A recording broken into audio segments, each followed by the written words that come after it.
I'm back. I wasn't even going to pick up the camera tonight, but as I was cooking the dinner that I was making for my family, I was like, you know what?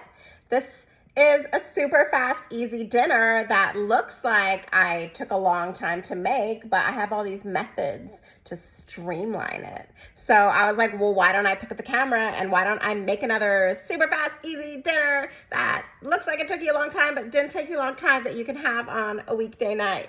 Let's go. I got another super fast, streamlined dinner. I'm just gonna show you what I'm doing really quick. I cubed chicken, salt, pepper, and I'm adding the smoky sausage because, oh my God, it tastes so good.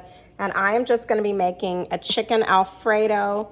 This is just gonna throw a little bit of olive oil in here. Picked up a little bit of Alfredo sauce, $2. Let's go. Dump it in, serve over noodles. So fast, so easy. Stop, grab whatever pasta you have in your cupboard. Linguine, that's what I got, linguine. Fettuccine would be better, but you know what? This is what I have. So we're gonna add this to our pot. I might have to crack this because I used a tiny little pot. That's gross, ew, don't do that. But you know what? Sometimes you have to. All right, I don't think I'm gonna have to crack it, but it is a super tiny little pot.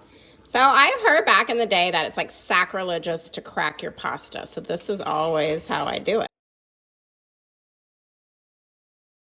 And then it just, as it cooks, it kind of cooks down. Hopefully it'll work. If not, I'm gonna have to start cracking stuff up. Toss up a salad, squeeze some lemon juice, add some olive oil.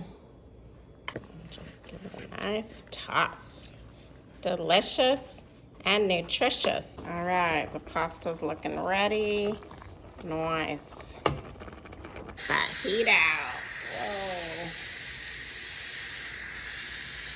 All right, we served it up. Looks good, looks yummy, ready to eat.